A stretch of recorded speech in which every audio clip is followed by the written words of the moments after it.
नमस्कार दोस्तों, मैं कृष्ण कुमार आप सभी का हमारे YouTube channel first sight education पे स्वागत करता हूं। साथियों, आज हमारी HSSC CET के एग्ज़ाम के लिए 2100 प्लस क्वेश्चन के महामंत्र की थर्ड क्लास होगी, जिसमें हम 25 प्लस क्वेश्चन डिस्कस करेंगे। 25 प्लस क्वेश्चन में आपके 5 क्वेश्चन हरियाणा जीके के होंगे, 5 क्वेश्चन आपके नेशनल जीके के होंगे, 5 हिंदी के होंगे तो 5 इंग्लिश के भी होंगे और 5 क्वेश्चन आपके साइंस के होंगे। यानी कि एक क्लास है और 5 सब्जेक्ट आपके कवर होंगे।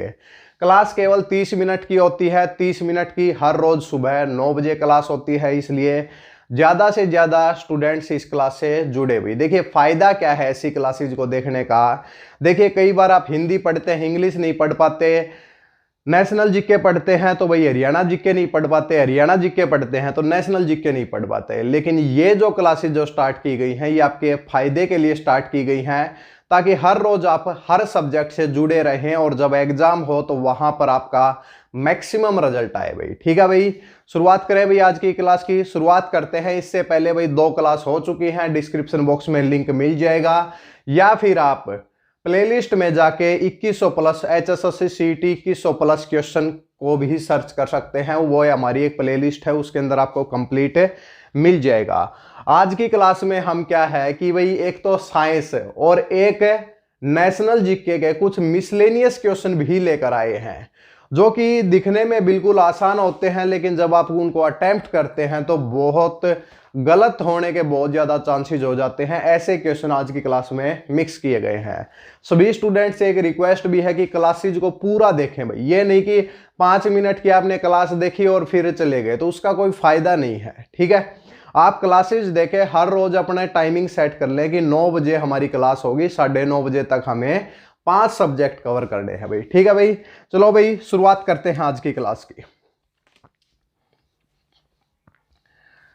देखिए भाई, सबसे पहला क्वेश्चन है हमारा हरियाणा जीके का। सबसे पहले हम 5 क्वेश्चन डिस्कस करेंगे, जो कि HR जीके भाई, हरियाणा जीके के क्वेश्चन होंगे भाई, जिसमें हमारा पहला क्वेश्चन क्या है भाई, करंट का है भाई 2020 का। देखिए क्वेश्चन क्या है कि वर्ष 2020 में राजीव गांधी खेल रत्न अवार्ड पाने वाली आकी महिला कौन है भैया। आकी की वो महिला जिसको 2020 में भारत रत्न से सम्मानित, राजीव गांधी खेल रत्न से सम्मानित किया गया था, तो वो आपको बताना है भाई। बहुत ज्यादा दोस्त जानते भी होंगे, लेकिन बता देते हैं भाई कौन है भाई। तो रानी रामपाल हो जाएंगी। क्या हो जाएंगी? रानी रामपाल। अगर पेपर में ये पूछा जाए इनका संबंध कौन से खेल से है, तो भाई आपका आ जाएगा हॉकी से है भाई, हॉकी से है। और इनको राजीव गांधी खेल रत्न अवार्ड कब दिया गया भाई? तो 2020 में दिया गया। 2020 में आप सभी लोग जानते भी होंगे कि विनेश फोगाट को भी इनके साथ में राजीव गांधी खेल रत्न दिया गया था। विनेश फोगाट भाई, ठीक है भाई, विनेश फोगाट, जिनका संबंध किससे है भाई? कुश्ती से है। किससे है भाई? कुश्ती से है, रेसलिंग से है। इनको भी 2020 में राजीव गांधी खेल रत्न अवार्ड दिया गया था। तो ये हमारा पहला क्वेश्चन था। ठीक है भाई, इसके साथ में ये भी बता देते हैं भाई, अगर आपको इन सभी नोट्स की जो PDF है, हमने बताया है कि वीकली आपको क्या होंगे, नोट्स मिलेंगे, संडे को नोट्स मिलेंगे। अगर आप इनकी PDF साथ साथ में नोट कर सकते हैं तो बहुत अच्छी बात है। अगर नहीं कर सकते तो फिर क्या होगा कि हर संडे आपको एक PDF मिलेगी, जिसके अंदर आपके 150 या 200 प्लस क्वेश्चन होंगे। और ये जो PDF है लगातार 2 महीने तक आपको मिलेगी। 4 जून तक आपको ये PDF मिलेंगी भाई। ठीक है, तो इसके लिए आपका मामूली सी कॉस्ट रखी गई है 79 रुपीज भाई। नीचे आपको कॉन्टैक्ट नंबर दिया हुआ है, आप देख सकते हैं, उसके ऊपर कॉन्टैक्ट करें, आपको पेमेंट का मेथड बता दिया जाएगा। ठीक है भाई, तो ये हमारा पहला क्वेश्चन हुआ। सेकंड क्वेश्चन की तरफ बढ़ते हैं। और क्लासेज बिल्कुल फ्री हैं भाई। केवल आपको क्या करना है, चैनल को सब्सक्राइब करना है, बेल आइकन प्रेस करना है। हर रोज 9 बजे नोटिफिकेशन सबसे पहले आपके पास जाएगी। ठीक है, सेकंड क्वेश्चन की तरफ बढ़ते हैं। अगला हमारा क्वेश्चन है कि पंचायती राज प्रणाली किस सिद्धांत पर आधारित है? पंचायती राज प्रणाली किस सिद्धांत पर आधारित है? ग्राम CU के पेपर में भी ये क्वेश्चन पूछा गया था कि पंचायती राज प्रणाली कौन से सिद्धांत के ऊपर आधारित है? तो क्या हो जाएगा? पंचायती राज प्रणाली सत्ता का विकेंद्रीकरण, यानी कि सत्ता का केंद्रीकरण नहीं भाई, सत्ता का विकेंद्रीकरण के ऊपर क्या है भाई, पंचायती राज प्रणाली क्या है भाई, आधारित है भाई। ठीक है भाई, तो सत्ता का विकेंद्रीकरण क्या है, पंचायती राज का क्या है, सिद्धांत है भाई। ठीक है भाई, इसके बाद बहुत ही इंपॉर्टेंट क्वेश्चन लेकर आए हैं। अगला क्वेश्चन है कि राज्य के किस मुख्यमंत्री ने सरपंचों का कार्यकाल 5 से घटाकर 3 वर्ष कर दिया भाई। आज के टाइम सरपंचों का कार्यकाल 5 वर्ष है, लेकिन ऐसे मुख्यमंत्री का नाम बताओ जिन्होंने सरपंचों का कार्यकाल 5 से घटाकर 3 साल कर दिया। तो ऐसे जो हमारे जो मुख्यमंत्री रहे हैं भाई, भजनलाल। कौन है भाई, भजनलाल ने सरपंचों का कार्यकाल 5 से घटाकर 3 कर दिया भाई। कब कर दिया भाई, 1991 में भाई। 1991 में इन्होंने 5 से घटाकर 3 वर्ष कर दिया था। इसके बाद एक बहुत ही इंपॉर्टेंट क्वेश्चन है। क्वेश्चन क्या है देखिए, राज्य में सर्वाधिक ग्राम सभा वाला, ये क्वेश्चन बहुत आते हैं कि ग्राम सभा सबसे ज्यादा कहां पर है, गांव किस जिले में है भाई सबसे ज्यादा, सबसे कम गांव कहां पर है। तो ये आंकड़े याद रखना थोड़ा सा मुश्किल हो जाता है।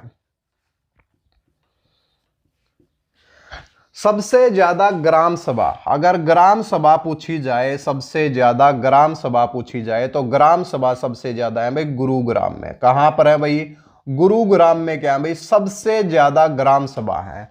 ग्राम सभा और ग्राम पंचायत में कंफ्यूज मत होना। ग्राम सभा क्या होती है, ग्राम सभा में होते हैं भाई कितने वोटर्स होते हैं, उनको मिलाकर भाई क्या बनती है, ग्राम सभा बनती है। और उन वोटर्स में से कुछ लोग चुन कर आते हैं, उनको मिलाकर क्या बनती है भाई, ग्राम पंचायत बनती है। ठीक है भाई, ग्राम सभा क्या होती है, परमानेंट होती है। ग्राम पंचायत का कार्यकाल कितना होता है, 5 साल का होता है। पेपर में ये पूछ लिया जाए कि भाई ग्राम सभा का कार्यकाल क्या होता है, 5, 10, 15 और कोई नहीं, तो फिर सभी लगा के आएंगे 5, तो 5 नहीं होगा भाई ग्राम सभा का। ग्राम सभा कोई नहीं में आ जाएगी, यानी कि ये तो एक परमानेंट बॉडी है, इसको डिजोल्व नहीं किया जा सकता। ठीक है भाई, तो ये ग्राम सभा सबसे ज्यादा कहां पे है, गुरुग्राम में है। सबसे ज्यादा गांव, सबसे ज्यादा गांव भाई, सबसे ज्यादा गांव कहां पर हैं, तो यमुनानगर में है भाई। कहां पर है भाई, यमुनानगर में सबसे ज्यादा गांव हैं। और सबसे कम गांव पूछे जाए, सबसे कम गांव पूछे जाए तो कहां पर होंगे भाई, रोहतक में भाई। कहां पर है भाई, रोहतक में सबसे कम गांव है। ठीक है, ये आपके 3 क्वेश्चन हो जाए। सबसे ज्यादा ग्राम सभा गुरुग्राम में, सबसे ज्यादा गांव यमुनानगर में, सबसे कम कहां पर है भाई, रोहतक के अंदर है भाई। इसके बाद एक बहुत ही बड़ा क्वेश्चन फिर से आ गया भाई, पंचायतों से रिलेटेड। आज 3-4 क्वेश्चन पंचायतों से रिलेटेड है। देखिए, ग्राम पंचायतों में पंचों की संख्या कम से कम कितनी होनी चाहिए, ज्यादा से ज्यादा। हरियाणा में सबसे कम से कम कितने पंच हो सकते हैं, ज्यादा से ज्यादा किसी ग्राम पंचायत में कितने पंच हो सकते हैं, ये आपका क्वेश्चन है भाई। तो सबसे इंपॉर्टेंट क्वेश्चन है भाई, आपके अगर हरियाणा में किसी भी ग्राम पंचायत में कम से कम जो है, कम से कम कितने पंच होने चाहिए भाई, कम से कम 6 पंच होने चाहिए भाई। किसी भी ग्राम पंचायत में कम से कम कितने पंच होने चाहिए, 6 होने चाहिए। और ज्यादा से ज्यादा कितने होने चाहिए भाई, 20 भाई, ज्यादा से ज्यादा 20। 6 से लेकर 20 तक पंच हो सकते हैं। वो उस गांव की जनसंख्या के ऊपर, उनके वोटर्स के ऊपर डिपेंड करता है भाई, उनके कितने ब्लॉक बने हुए हैं। ठीक है भाई, इसके बाद सबसे इंपॉर्टेंट क्वेश्चन है, छठा क्वेश्चन है भाई, सभी पंचायतें ऑनलाइन करने वाला प्रथम ब्लॉक भाई। सभी पंचायतें ऑनलाइन, सबसे पहले ऑनलाइन करने वाला प्रथम ब्लॉक हरियाणा का कौन सा है भाई, जिसने सभी पंचायतों को ऑनलाइन कर दिया। तो ऐसा कौन सा हो जाएगा भाई, रानिया हो जाएगा भाई। कौन सा हो जाएगा, छठा क्वेश्चन का आंसर हो जाएगा रानिया। और कहां पर है भाई, ये सिरसा का ब्लॉक है भाई। रानिया ने सबसे पहले क्या किया है, सभी पंचायतों को क्या किया है भाई, ऑनलाइन किया है। तो ये आपके आज के क्वेश्चन है। सबसे पहला क्वेश्चन है कि राजीव गांधी खेल रत्न से सम्मानित हरियाणा की महिलाएं कौन सी हैं भाई 2020 में, रानी रामपाल जो कि हॉकी की, 2020 में विनेश फोगाट कुश्ती से हैं। पंचायती राज का सिद्धांत है सत्ता का विकेंद्रीकरण। सबसे पहले सरपंचों का कार्यकाल 5 से 3 किसने किया भाई, भजनलाल ने। ग्राम सभा सबसे ज्यादा गुरुग्राम में, सबसे ज्यादा गांव यमुनानगर में, सबसे कम रोहतक में, और कम से कम 6 पंच, ज्यादा से ज्यादा 20 हो सकते हैं। और सभी पंचायतें ऑनलाइन करने वाला भाई जिला कौन सा है भाई, तो आपका हो जाएगा भाई रानिया सिरसा। जल्दी से इसका स्क्रीनशॉट लें, फिर हम आगे की तरफ बढ़ेंगे भाई। आइए दोस्तों, इसके बाद हम डिस्कस करते हैं 5 क्वेश्चन भाई नेशनल जीके के। और नेशनल जीके के आज के जो क्वेश्चन हैं थोड़े से मिसलेनियस टाइप में होंगे भाई, यानी कि मिसलेनियस टाइप में, यानी कि जिनका कोई प्रकार नहीं होता, तो ऐसे क्वेश्चन आपको देखने को मिलेंगे। सबसे पहला क्वेश्चन है, भारत की सबसे ऊंची मूर्ति कौन सी है, और कहें तो वर्ल्ड की सबसे ऊंची वही स्टैच्यू कौन सा है, सबसे ऊंचा स्टैच्यू कौन सा है, तो वो आपको बताना है भाई। तो ये क्वेश्चन आप सभी लोग जानते होंगे। सबसे पहला क्वेश्चन है कि भारत की सबसे ऊंची मूर्ति कौन सी है, कमेंट सेक्शन में जल्दी से बता सकते हैं, आपके पास 5 सेकंड का टाइम है भाई। ठीक है भाई,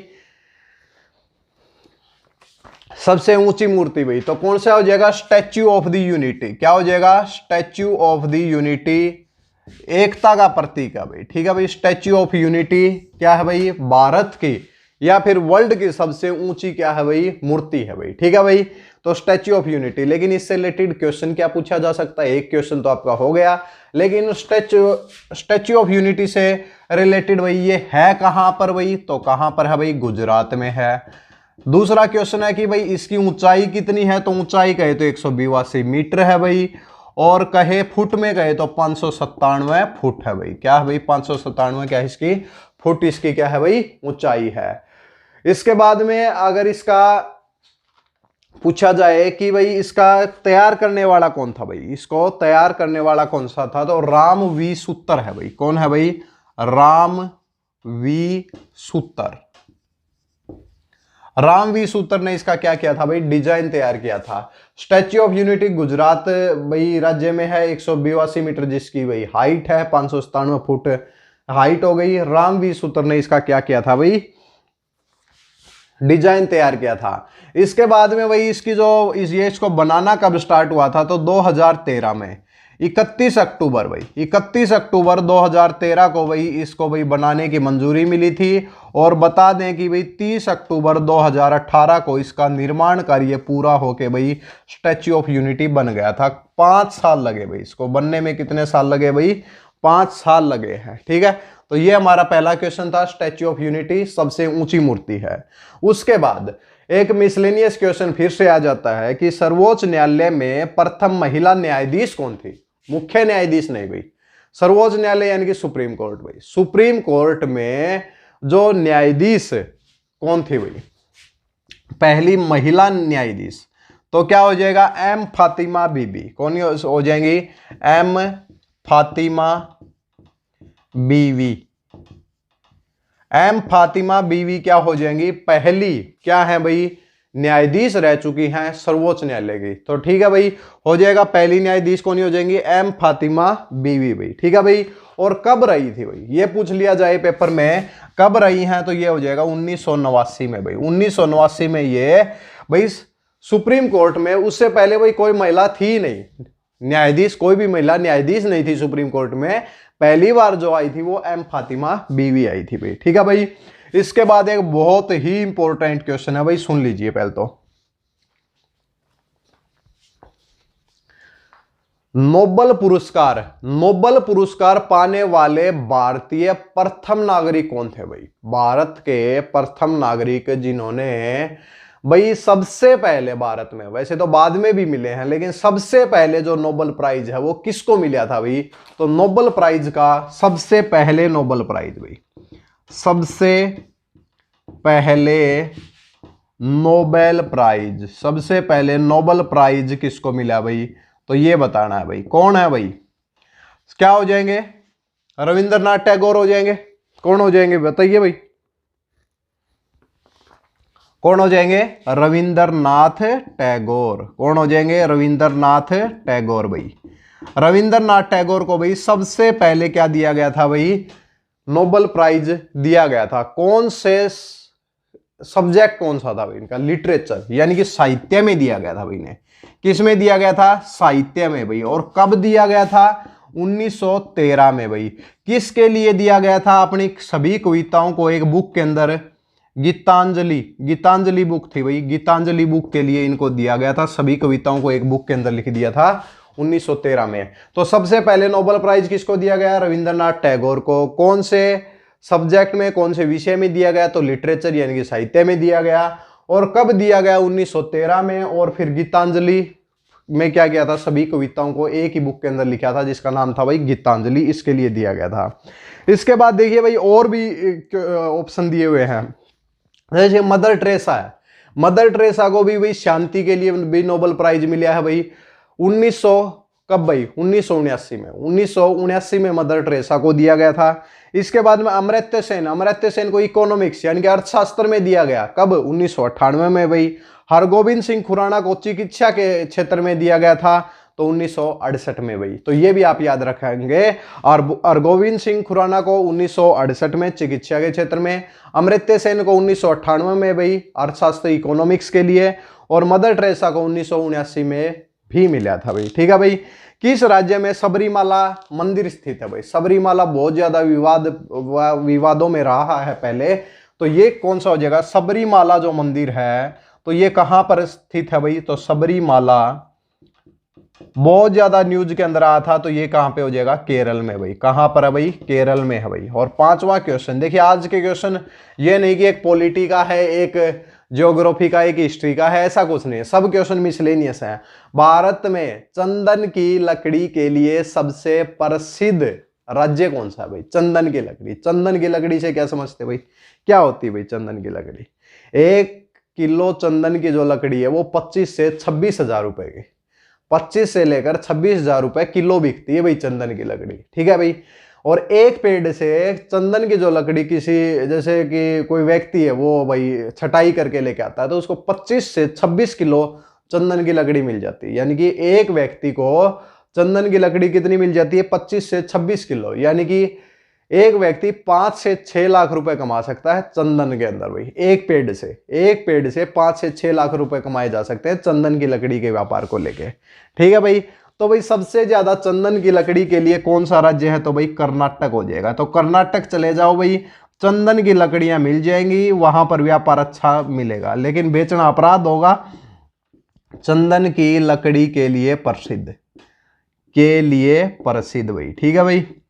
तो ये चंदन की लकड़ी के लिए अपने हरियाणा में तो कुछ नहीं मिलता भाई, किक्कर मिलती हैं, कोई फायदा नहीं होता जिनका। ठीक है भाई। तो ये हो जाएगा, आपके 5 क्वेश्चन हैं, तो पांचों क्वेश्चन का एक बार स्क्रीनशॉट लेंगे, फिर हम आगे की तरफ बढ़ेंगे, हिंदी डिस्कस करेंगे इसके बाद।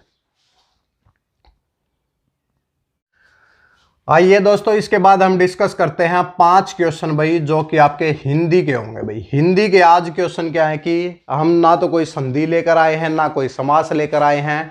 आज थोड़े से अलग क्वेश्चन है भाई। जैसे कि हम संधि के समास के क्वेश्चन आपको करा चुके हैं पिछले 2 क्लासेज के अंदर। नीचे डिस्क्रिप्शन बॉक्स में क्लासेज का लिंक मिल जाएगा। क्लासेज बिल्कुल फ्री है, हर रोज 9 बजे तैयार रहें। चैनल को सब्सक्राइब करें, बेल आइकन प्रेस करें, और एक सबसे बड़ी बात, वीडियो को भाई देखते ही अगर अच्छी लगे तो वीडियो को शेयर भी जरूर करें। इसके अलावा नोट्स से रिलेटेड है, नोट्स के लिए आपको बता दिया गया है 79 रुपीज में वीकली PDF मिलेगी। कॉन्टैक्ट नंबर नीचे भी मिल जाएगा, यहां भी बता रहे हैं 9990256757। इसके ऊपर आपको वीकली नोट्स की PDF मिल जाएगी। लगातार क्लासेस देख सकते हैं, प्ले लिस्ट में मिल जाएंगी। ठीक है भाई। सबसे पहला क्वेश्चन है भाई हिंदी के अंदर, हिंदी के ना किसी के उपकार को न मानने वाला। भाई देखिए, आप किसी का भला करते हैं लेकिन वो आपकी भलाई को मानता ही नहीं है, तो ऐसे व्यक्ति को क्या कहेंगे भाई, किसी के उपकार को न मानने वाला। किसी के उपकार को न मानने वाला कृतघ्न होता है भाई। क्या होता है, कृतघ्न। ठीक है। यानी कि किसी के उपकार को न मानने वाले व्यक्ति को क्या कहेंगे, कृतघ्न कहेंगे। क्या कहेंगे, कृतघ्न कहेंगे। टाइप करने की कला क्या होती है, कमेंट सेक्शन में जल्दी से बताएं भाई, क्या बताना है। टाइप करने की कला, टाइप करने की कला को क्या कहते हैं, टाइप करने की कला को क्या कहते हैं, जल्दी से कमेंट सेक्शन के अंदर छाप दीजिए। इससे पहले हम सेकंड क्वेश्चन की तरफ बढ़ लेते हैं, फिर हम इस क्वेश्चन के ऊपर आएंगे। परतंत्र का विलोम शब्द क्या होगा। एक होता है स्वतंत्र, एक होता है परतंत्र भाई। तो स्वतंत्र का, परतंत्र का जो विलोम शब्द है, परतंत्र का जो विलोम शब्द है, विलोम शब्द है वो क्या होगा भाई, तो क्या होगा भाई, स्वतंत्र। एक होता है स्वतंत्र, एक होता है परतंत्र भाई। ठीक है भाई। उसके बाद अगला क्वेश्चन, पहले ऊपर वाले क्वेश्चन को देख लेते हैं। टाइप करने की कला को क्या कहते हैं, टंकण कहते हैं। क्या कहते हैं भाई, टंकण। टाइप करने की कला को क्या कहते हैं? टंकण। परतंत्र का विलोम शब्द क्या हो जाएगा? स्वतंत्र हो जाएगा। इसके बाद में अनुमान का पर्यायवाची शब्द नहीं है। अनुमान क्या पर्यायवाची शब्द नहीं है? तो पहले हम जो हैं वो लिख लेते हैं भाई। अनुमान का जो पर्यायवाची शब्द है, 4 ऑप्शन आपको दिए गए हैं। एक होता है पवन सूत, एक है अंजनी पुत्र, एक है विनायक, एक मारुति। बताओ भाई, 4 ऑप्शन दिए हैं। कह रखा है कि अनुमान का पर्यायवाची शब्द नहीं है, नहीं है पूछा गया है। तो एक पवन सूत होता है भाई, अंजनी पुत्र होता है, मारुति भी होता है, विनायक, विनायक गणेश को बोलते हैं। ठीक है भाई, तो क्या हो जाएगा? कौन कौन से हो जाएंगे? पवन सूत हो जाएगा, जो होते हैं उनको याद रखो भाई।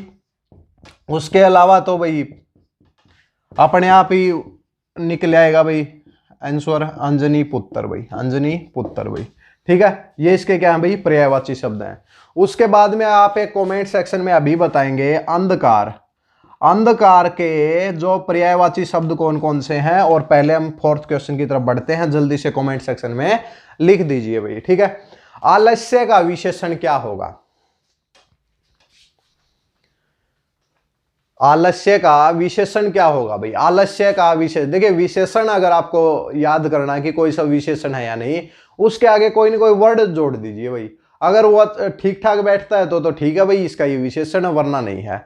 आलस्य का पूछा, देखिए आलस्य क्या है कि आलस्य तो क्या है भाई? एक प्रकार का संज्ञा है भाई। ठीक है भाई, नाउन है। तो आलस्य का विशेषण देखिए, आलस, तो आलस व्यक्ति, व्यक्ति के साथ जोड़ते हैं। आलस व्यक्ति नहीं भाई, मैच नहीं कर रहा। अलस व्यक्ति नहीं मैच कर रहा भाई। आलसीपन व्यक्ति ये भी नहीं कर रहा भाई। और आलसी व्यक्ति हो जाएगा आलसी व्यक्ति। तो आलस्य का जो विशेषण हो जाएगा वो क्या हो जाएगा? आलसी हो जाएगा। क्या हो जाएगा? आलसी। आलसी क्या हो जाएगा? आलस्य का विशेषण हो जाएगा। 5वें क्वेश्चन की तरफ बढ़ते हैं, और बहुत ही मुहावरा टाइप में है। क्या है कि पराये धन पर लक्ष्मी नारायण, पराये धन पर लक्ष्मी नारायण, यानी कि किसी दूसरे के धन के ऊपर लक्ष्मी नारायण बन जाना भाई। तो क्या होता है ये भाई? बहुत ज्यादा देखा होगा आपने। पराये धन के ऊपर हर व्यक्ति लक्ष्मी नारायण बनने की कोशिश करता है।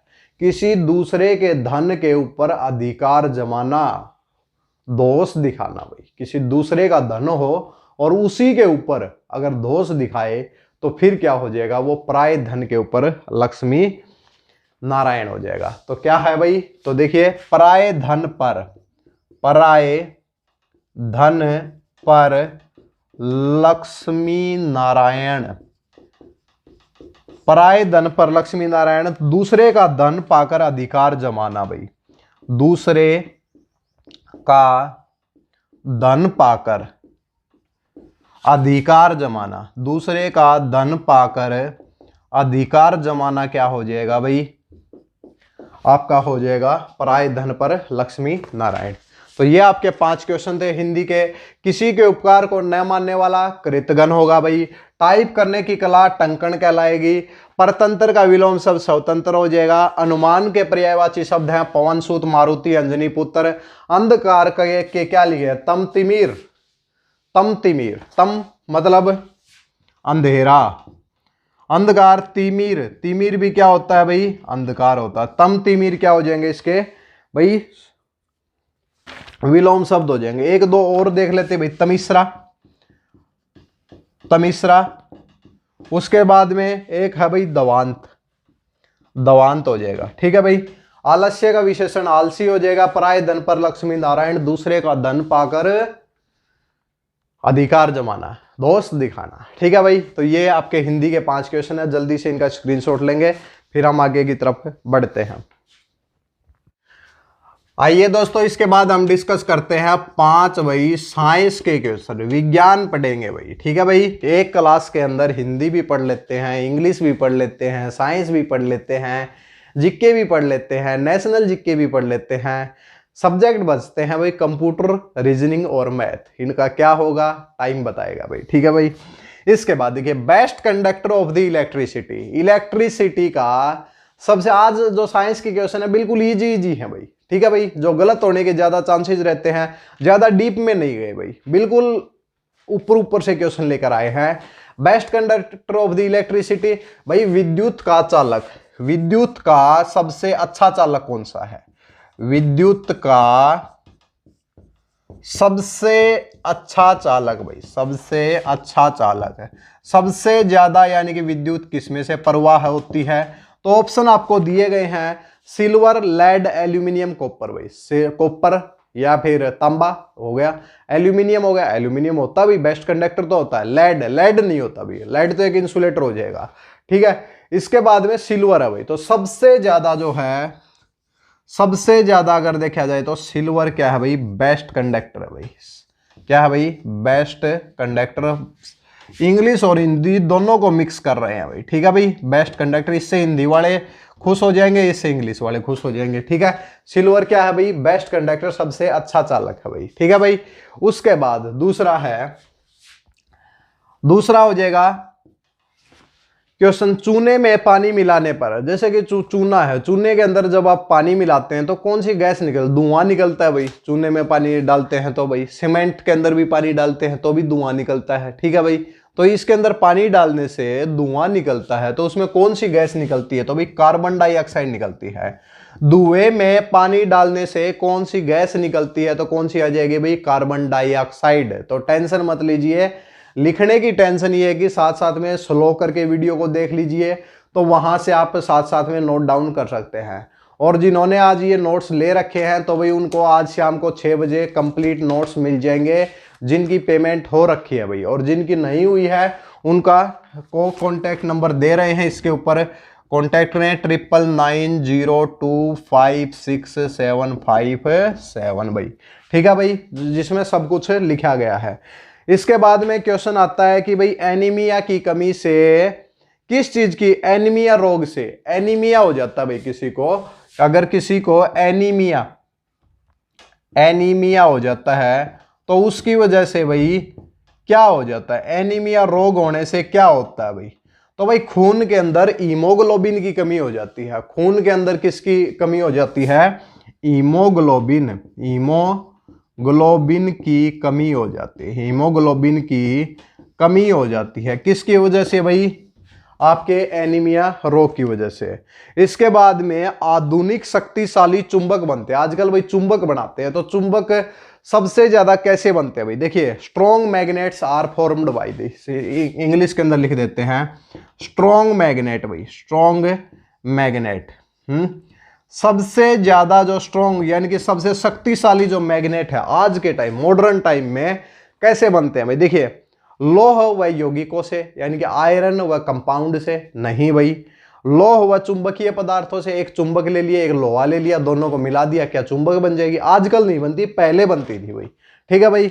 लोह चुंबकीय पदार्थों से नहीं भाई। लोहा, कोबाल्ट, निकल की मिश्र। लोहा तो देख भाई आज के टाइम यूज करते ही नहीं। जो आजकल मॉडर्न जो मैग्नेट है उसके अंदर भाई लोहे को यूज नहीं करते भाई, पहले करते थे। तो जो आजकल की जो मैग्नेट, स्ट्रॉन्ग मैग्नेट बनती हैं, वो बनती हैं भाई एल्यूमिनियम, एल्यूमिनियम, कोबाल्ट और निकल। 3 धातु हैं भाई, एल्यूमिनियम, कोबाल्ट, निकल की मिश्र धातुओं से। क्या हो जाएगा? मिश्र धातुओं से। तीनों को मिलाया जाता है भाई, तीनों को मिला के क्या बनाए जाते हैं? स्ट्रॉन्ग मैग्नेट बनाए जाते हैं, एल्यूमिनियम, कोबाल्ट, निकल भाई, ठीक है भाई। तो ये आपका क्वेश्चन था। इसके बाद एक सबसे इंपॉर्टेंट क्वेश्चन सुन लीजिए।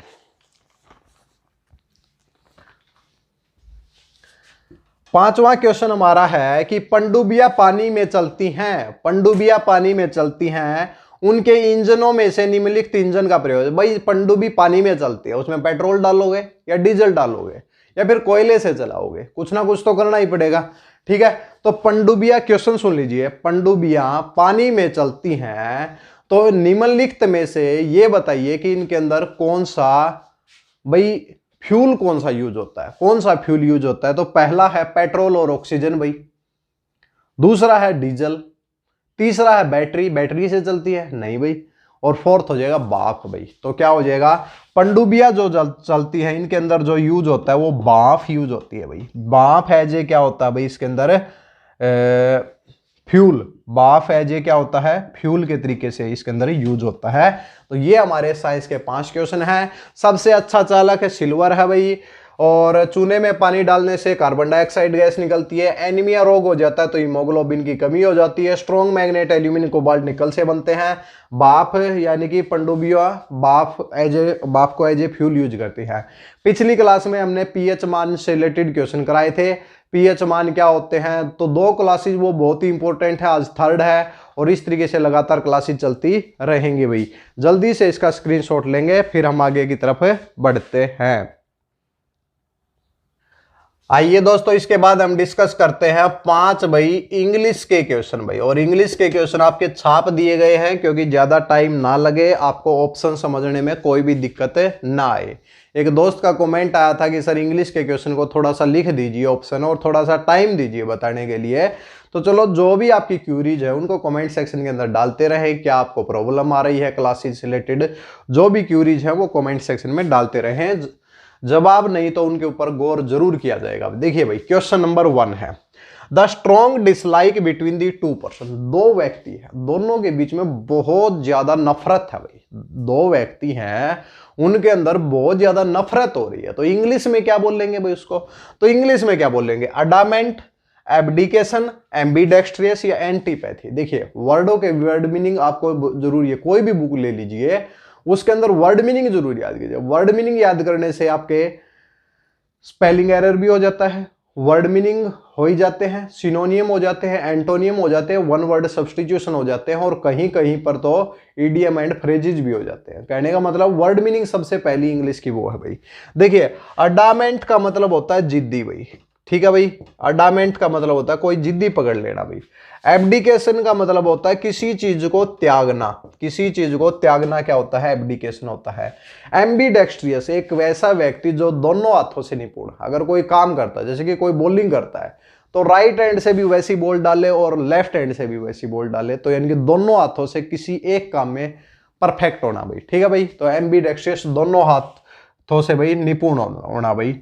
और एंटीपैथी का मतलब होता है कि 2 व्यक्तियों में भाई स्ट्रॉन्ग डिसलाइक, बहुत ज्यादा कट्टर दुश्मनी है भाई, तो एंटीपैथी वो वर्ड हो जाएगा आपका, strong dislike between the 2 person भाई, ठीक है। उम्मीद है समझ में आया होगा। जो भी चीजें समझ में आती हैं अगर अच्छी लगे तो वीडियो का कंटेंट कैसा है इससे रिलेटेड भी कमेंट करें कि बहुत अच्छा कंटेंट है।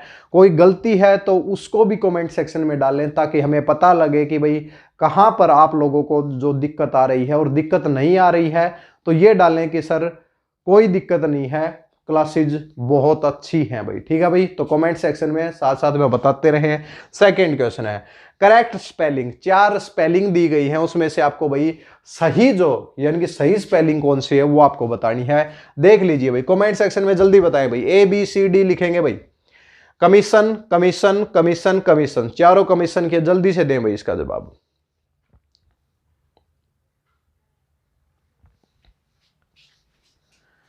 तो देखिए भाई, ये COMISION नहीं हो सकता भाई, कमीशन के COMSSION ये तो नहीं हो सकता। यहां पे थोड़ी सी दिक्कत हो सकती है, COMMISION तो आई आएगा भाई यहाँ पे, COMMISION। तो करेक्ट स्पेलिंग कौन सी हो जाएगी, COMMISSION, कमीशन की राइट क्या हो जाएगी आपकी स्पेलिंग हो जाएगी। इसके बाद थर्ड क्वेश्चन की तरफ बढ़ते हैं। द कोर्ट है दी एब्सोल्ड हिम, फिर फिल इन ब्लैंक्स है, all the charges level against the him, यानी कि कोर्ट ने, एब्सोल का मतलब होता है भाई किसी को दोष मुक्त कर देना, फ्री कर देना भाई। तो कोर्ट हैज एब्सोल्ड हिम यानी कि उसने, किसी व्यक्ति की बात हो रही है, उसको भाई दोष मुक्त कर दिया। किस चीज से आ गया भाई, किस चीज से भाई, तो all the charges level against है, उसके खिलाफ जो भी चार्जेस लगे थे उन सभी से आएगा भाई। तो से क्या कर दिया, मुक्त कर दिया।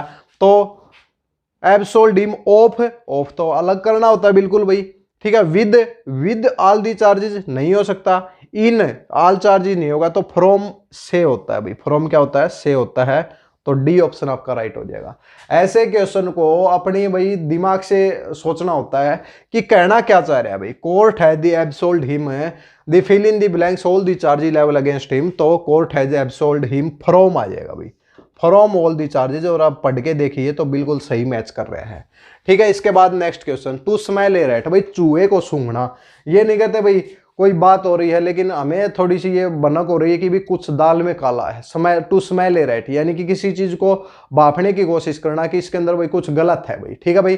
टू स्मेल ए रैट, उस ऐसे इसका मतलब क्या हो जाएगा, चूहे को सूंघना है, टू स्मेल ए रैट। तो ये भाई आपका ईडीएम फ्रेजेज है। तो बताइए to see the hidden meaning, क्या छिपा हुआ है ये देखना है भाई, क्या छिपा हुआ है ये देखना है।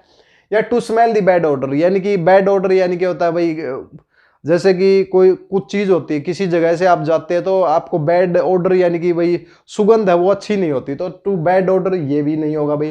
टू मिसअंडरस्टैंड, कंफ्यूज होना, ये भी नहीं है।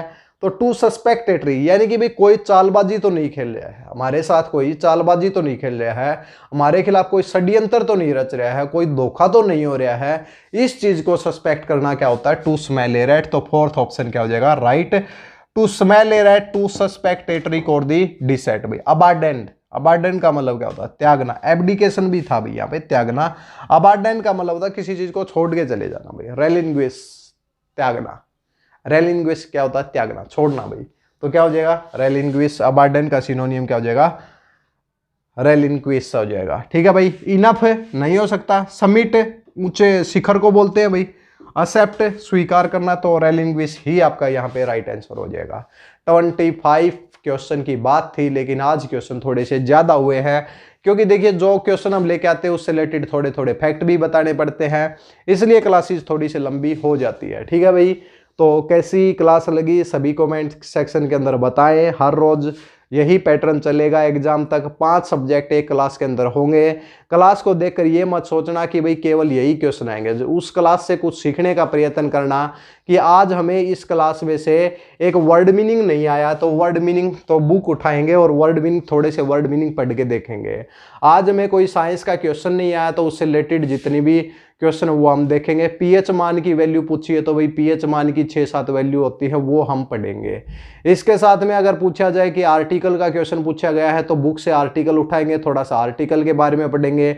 नेशनल डे के ऊपर क्वेश्चन पूछा जाए तो नेशनल डे का भी क्वेश्चन पढ़ेंगे। पंचायती राज का क्वेश्चन पूछा गया तो पंचायती राज से रिलेटेड, यानी कि एक पढ़ने का ये जरिया बन रहा है भाई। आप लोग समझ नहीं पाते कि हम कहाँ से पढ़े, लेकिन यहाँ से आपको एक जरिया मिल जाएगा कि यहाँ से आप तैयारी कर सकते हैं। हर रोज आपको बताया जाएगा कि आपको कहाँ से सोचना है, क्वेश्चन कहाँ से आ सकता है इससे रिलेटेड। अब हम 5 क्वेश्चन में ये तो है नहीं कि भाई आपके 50 क्वेश्चन एक टॉपिक के लिख देंगे, एक टॉपिक के ऊपर 50 से 60 क्वेश्चन बनते हैं, इसलिए 5 टॉपिक जो पढ़ाए जाते हैं उनसे रिलेटेड आप 20-20 क्वेश्चन भी पढ़ेंगे तो 100 क्वेश्चन एक्स्ट्रा पढ़ें, ताकि आपको ये लगे कि कल की क्लास में इनमें से कौन सा क्वेश्चन आ सकता है और हम कमेंट सेक्शन के अंदर बता सकते हैं। ठीक है भाई, ठीक है। वीडियो अच्छी लगे तो वीडियो को लाइक, चैनल को सब्सक्राइब और वीडियो को शेयर जरूर करें भाई। अगर लास्ट तक देखते हैं तो हर ग्रुप के अंदर वीडियो को शेयर करने का जरूर प्रयास करें। और इसके साथ में बता चुके हैं, अगर आप नोट्स लेना चाहते हैं तो नीचे आपको एक नंबर मिल जाएगा। आज शाम को भाई पीछे दो दिन की है, शुक्रवार और शनिवार की पीडीएफ आपको मिल जाएगी 6 बजे। जिनकी पेमेंट हो गई है, नहीं हुई है वो कर दें भाई 6 बजे तक, 6 बजे उनको पीडीएफ मिल जाएगी। ठीक है भाई, नेक्स्ट क्लास में मिलते हैं कुछ और इंटरेस्टिंग टॉपिक के साथ, तब तक के लिए धन्यवाद।